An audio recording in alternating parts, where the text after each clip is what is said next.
Hello and welcome to this channel. If you're a returning viewer, you may know that this is usually a knitting podcast, but today I wanted to do something a little bit different and take you with me through a whole project and make a video on focusing only on one project and take you with me from beginning to end of this knitting project. And I thought it could be interesting because I will be able to give more details about what I'm doing, about the different steps, any difficulty that I can have and any modification that I can make. And so I thought that I would take you with me, film a lot of the different steps and talk to you about it along the way. So I hope you enjoy it. And so today we will talk about the monster jacket, which is a pattern from Ozetta. I will insert a picture so you can see what I will be talking about. And it's a classic cardigan jacket, and so I will show you the yarn that I will be using, which is the recommended yarn, and this is the Manchelopi.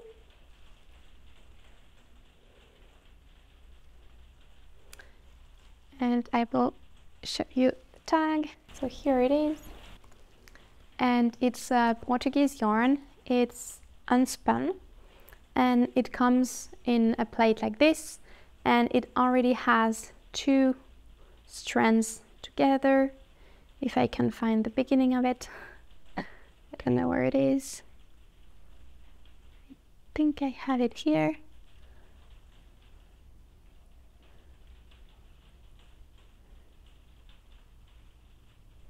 It breaks quite easily like an unspun yarn, so I'm trying to be very careful, but I don't think this is the beginning. It must have been, oh yeah, here it is. So it comes in a plate like this, and as you can see, it's already coming double, which is quite good because this pattern calls for DK weight yarn, so already two strands of yarn.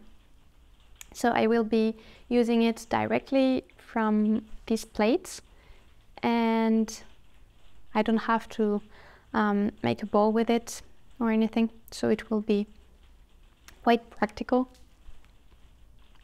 And I think that's it for now, and I will get started, and I will start with the swatch, which is made with the pocket, so we don't have to knit a whole swatch that we won't use later.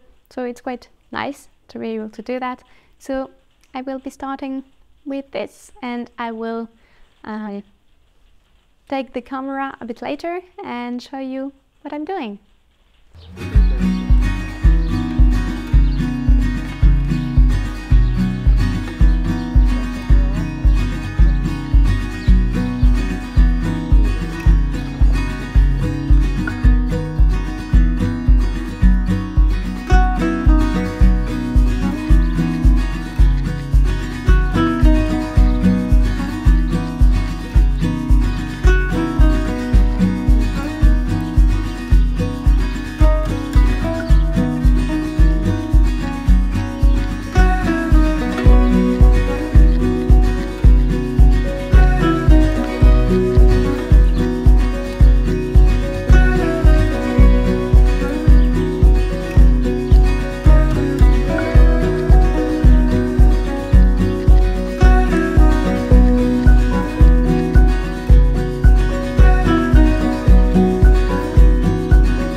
So I'm outside, so I hope that the wind won't bother you too much and that you can hear me well.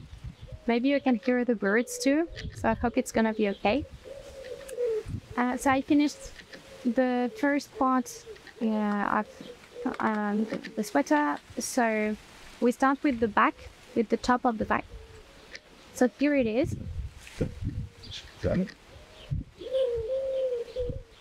And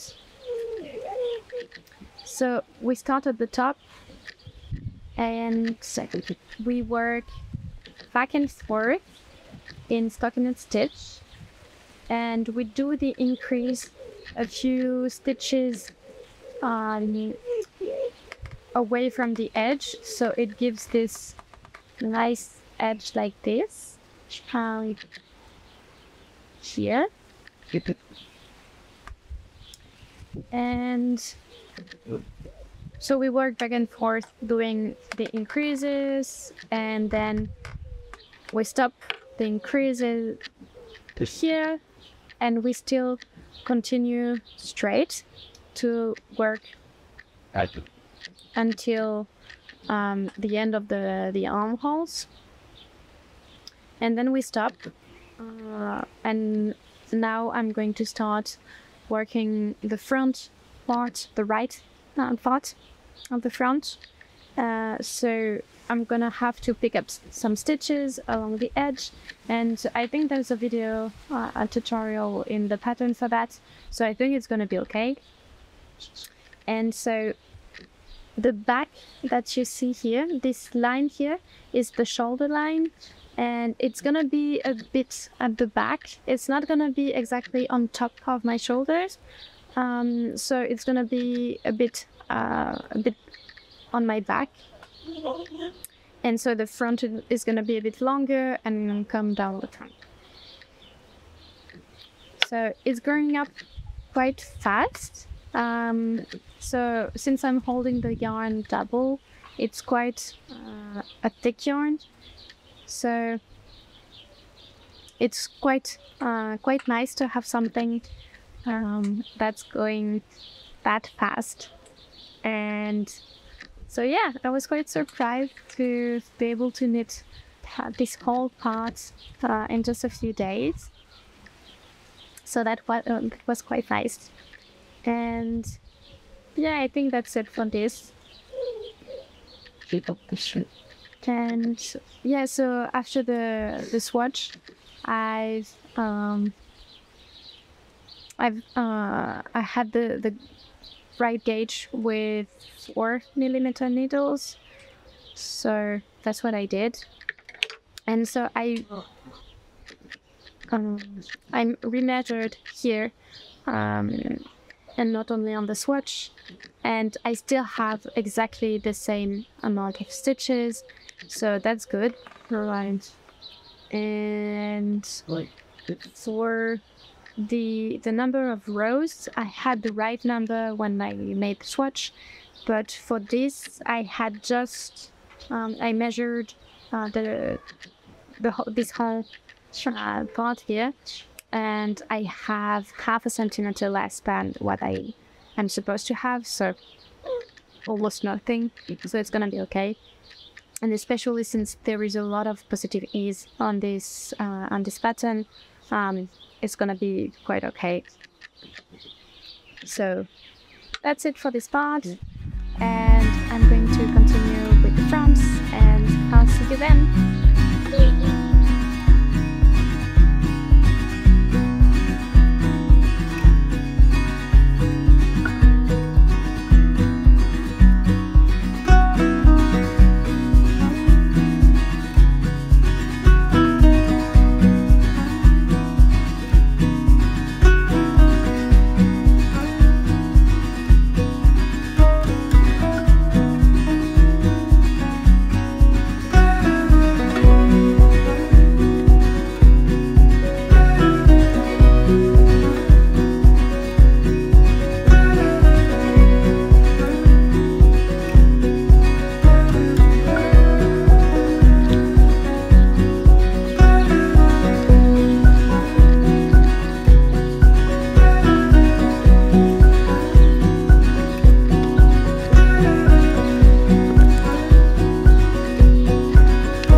I finished most of the body, so I wanted to show you how it looks like.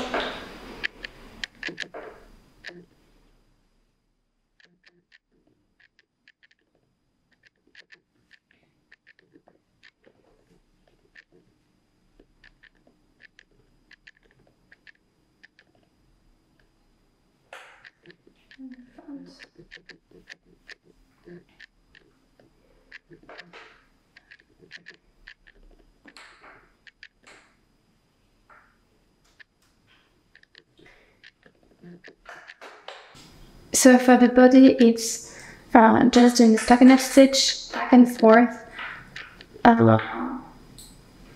here until this part here, until we start to do the shoulders to make this.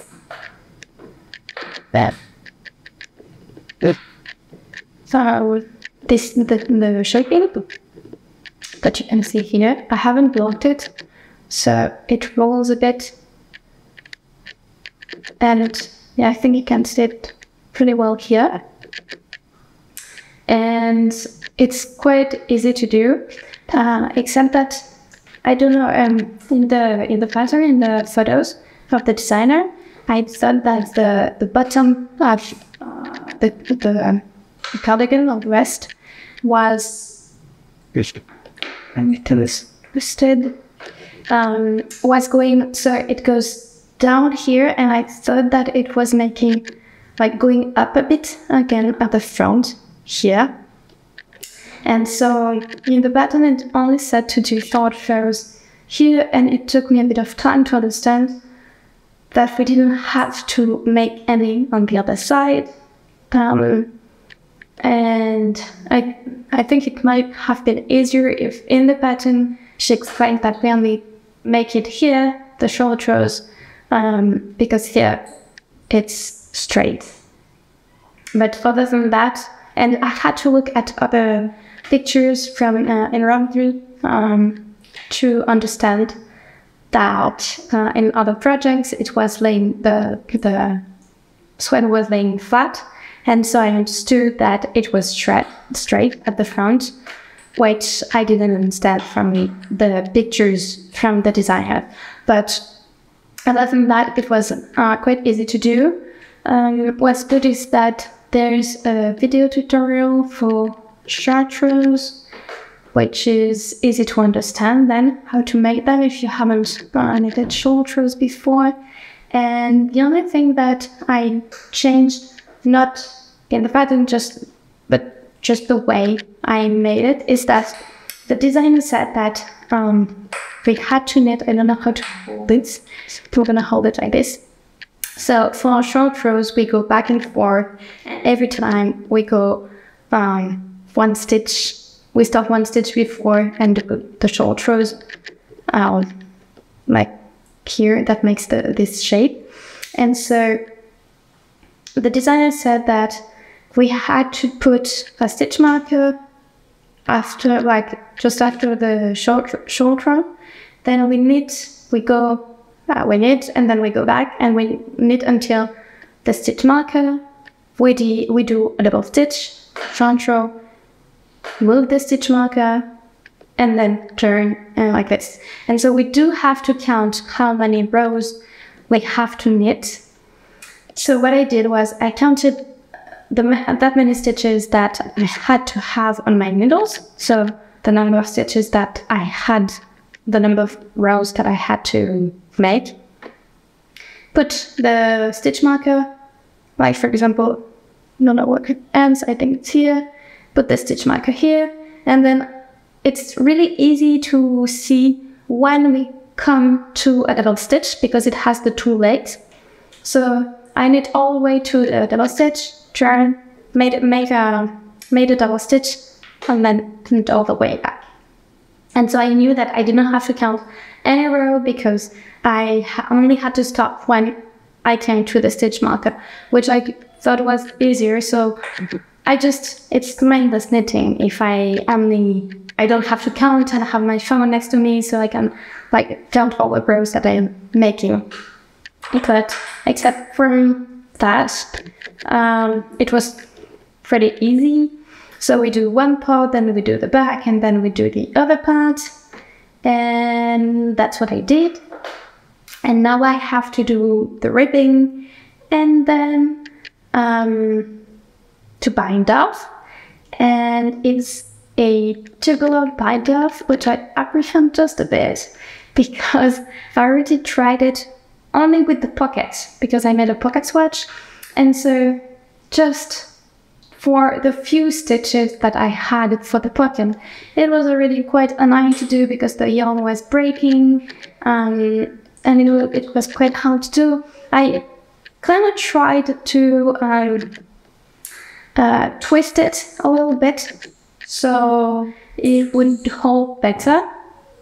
I think it did, and when I looked through the other projects on Ravelry, when I was looking on Ravelry for the short rows to understand why we didn't do short rows on the two sides, I found a project where it was said that she used only a small a small part of yarn to do the bind off.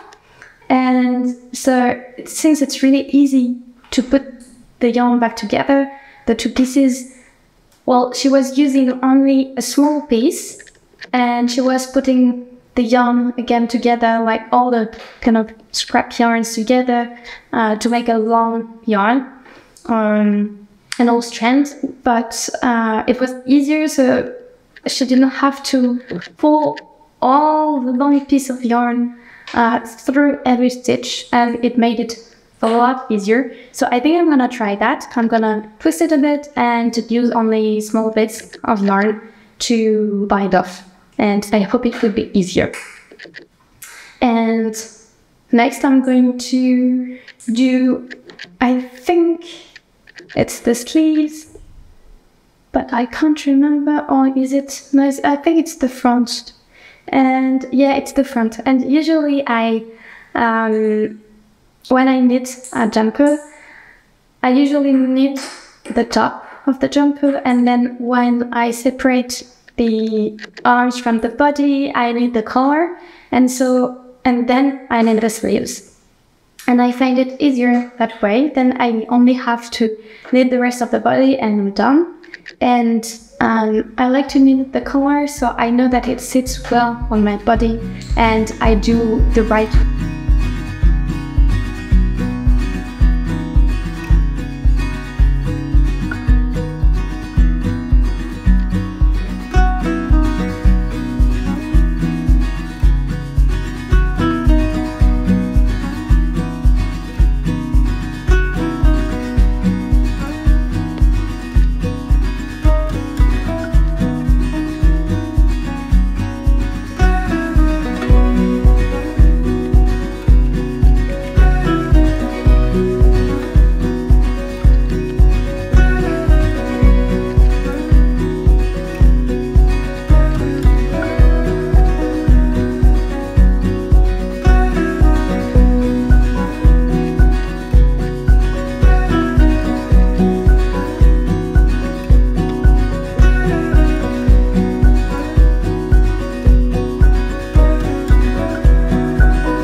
I wanted to show you a quick update.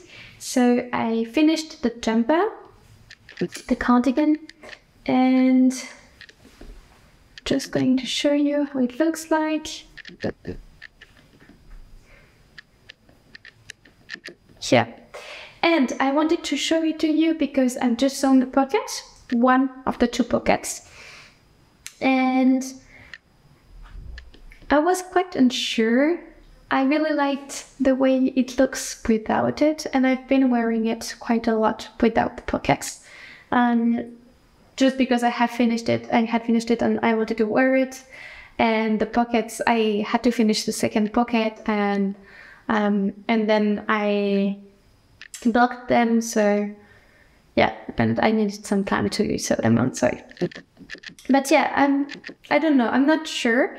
When I tried it on without sewing the pocket on the cardigan, I thought I liked it a lot better without, but now that it's sewn and it's okay, like without the stitch markers and stuff, I quite like it, but I think it's a bit too big. Pocket is a bit too big, so if I had to do it again, I would make a pocket a bit smaller. I don't know. I'm not sure if I want to make them all over again or not. I'm gonna see. What I wanted to talk to you about also is how I place the pockets.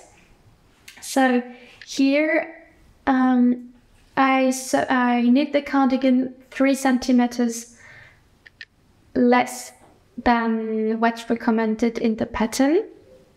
So it's 3 centimeters shorter than what's in the pattern.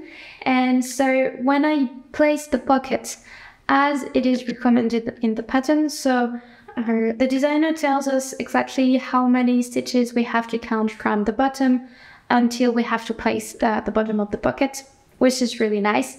And that's what I tried before, and it was way too high. So I placed it 6 stitches less, 6 stitches down from what's in the pattern, and that made 2 centimeters lower than what it should have been. So I think it's better. It's just, I think that a pocket that would have been smaller from 1 centimeter would have been better also. So yeah, also I have to sew again this part. I don't know if you can't see well or not, but I think that was the end, and it's not really well sewn. It's we can see that it goes in between the 2 stitches, and it's not really nice, so I have to do that again. But yeah, that's how it looks. And I think I'm gonna put the second pocket. Then I do have to wet block the cardigan again and see how it looks, because I've blocked the cardigan before I finished the sleeves, and then I blocked the pockets separately, and I will do it again, I think, once the pockets are sewed on the cardigan. And I still have to put the buttons also. And I'm gonna show it to you a bit closer. So that's the pocket, yeah. And also the pattern is really well made, because so she explains exactly where to place the pockets, and then she made video tutorials to show us how to sew them on, which was really nice because I didn't exactly know how to do it, and I just had to follow the pattern, and it's really easy. But it was really nice to have the videos in the pattern. So yeah, like everything is well explained. Even for basic stuff, like, I mean, I could have found a video on YouTube to know how to place a pocket, but just to know that it's exactly as she made it, as the designer made it for her pattern, it's really nice. So I'm gonna put the second pocket and then I'll show that to you.